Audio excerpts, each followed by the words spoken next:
Inanimate objects are rarely better when they're brown. You don't want brown drinking water, and you never, unless you're a small wee baby, want the inside of your underpants to be brown either.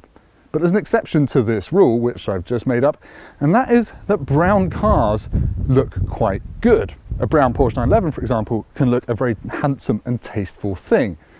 So when Volkswagen phoned me up and said, "Tim, do you want to run a Touareg for 6 months and you can choose the colour?" I yelped with joy when I saw there was a brown on the list. So this is it.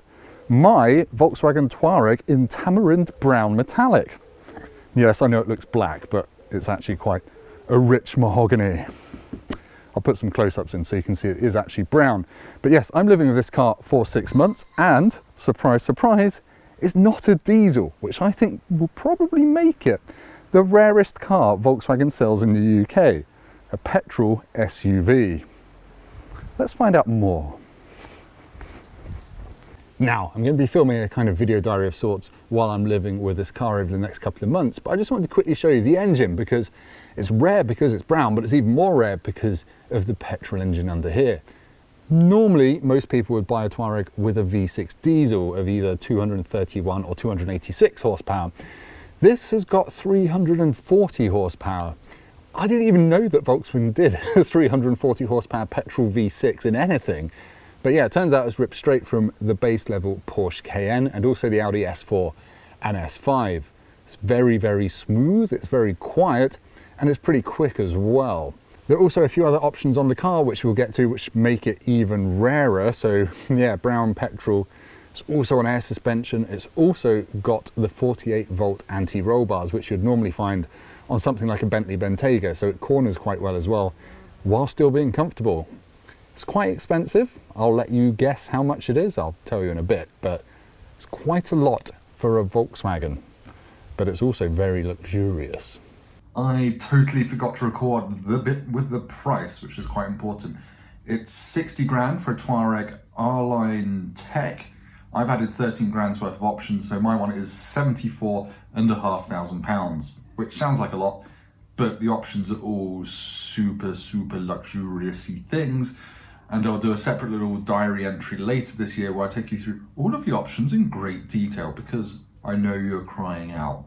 But there's a lot to talk about with this car and I don't want to do it all in one video because it'd be really boring.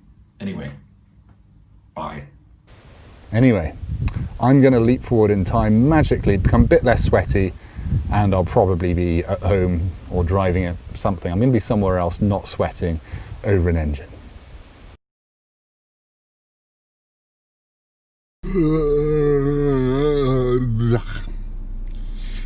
It's 6:30 on a Wednesday morning, and because of coronavirus, lots of car companies aren't really delivering press cars. So I'm going to Milton Keynes to collect a car that I'm going to film and review on the channel.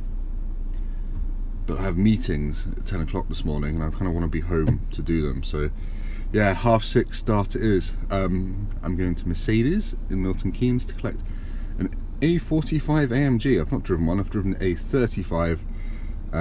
But yeah, I've got the A45 for a week, then I take that back to Milton Keynes at 6 o'clock next Wednesday, and then I'm getting a C63. Driving up in the Touareg. This is exactly the sort of journey I look forward to doing in the Touareg, to be honest, because it's big, it's super comfortable, the air suspension soaks up all the bumps, it's super quiet with the petrol V6, and it's got a really thumpingly good sound system as well, so I can just slowly wake myself up with whatever I want to listen to, which is probably going to be loud drum and bass this morning.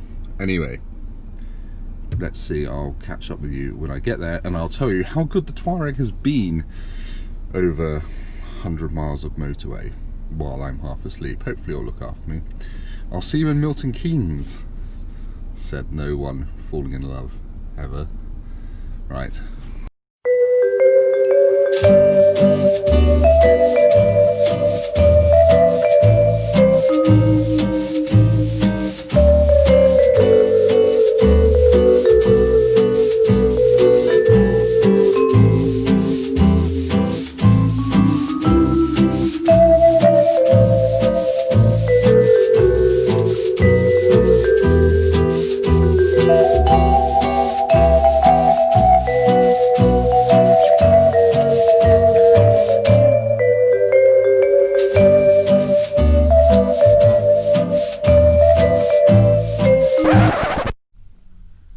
I'm here. So that actually only took about an hour and 10 minutes to get to Milton Keynes and Mercedes. Yeah, I'm very soothed. The great thing about Touareg is that I spec the massage seats, which are also heated and cooled, so you can have all of that on at the same time. So you can have a heated back that's also being cooled and massaged, which probably turns your back into some sort of weird human lasagna, but it feels very pleasant. And I did my back in last weekend, so it's a pleasant way to travel. I'm in the visitor car park where my car's going to stay for 2 weeks. Do you reckon that guy is going to be a bit jealous of the brown Touareg when he comes back? I think he probably is. Everyone wants a bit of the brown Touareg, even Lambo drivers. Right, just very quickly, because my battery's about to die. Now I've got to do the tedious task of swapping my entire life from the massive Touareg into my new smaller car that I'm running for the week. Sadly, it's not the orange one, but it's the new Mercedes A45S. It's all turbo-y, and it's quite a nice shade of blue. I thought it was going to... Right, GoPro battery just died, so I'm at Mercedes-Benz in Milton Keynes to collect a car that I'm testing for the week, which means sadly I've got to leave the brown Baron here, but we've just done 70 miles in total comfort. Such an effortless way to cover miles. I basically feel like I fell asleep an hour and a quarter ago and then woke up 70 miles from my home, so I think that's a pretty good recommendation for it as a comfortable thing. It's also massive, and I've just had to fit my entire baby belongings, such as a pram and a car seat, into a teeny tiny hot hatch. So yeah, I'm about to have my spine broken on the way home. It's going to be like getting out of a brown jacuzzi. It's like getting out of a jacuzzi and into a cold plunge pool. I think I've just driven the A45 10 meters and I went over a speed bump and my spine is now in 4 pieces. In the Touareg, I wouldn't have noticed it was there. But anyway, it's probably the end of this video diary. I'll do a lot more in detail stuff on it in the coming months. It goes back in October, and I've got a huge trip planned around France and Spain in it, COVID permitting, when I'll really put its long distance legs to the test. And I know you're all wondering, Tim, what MPG did you get on the way up here? I got 32.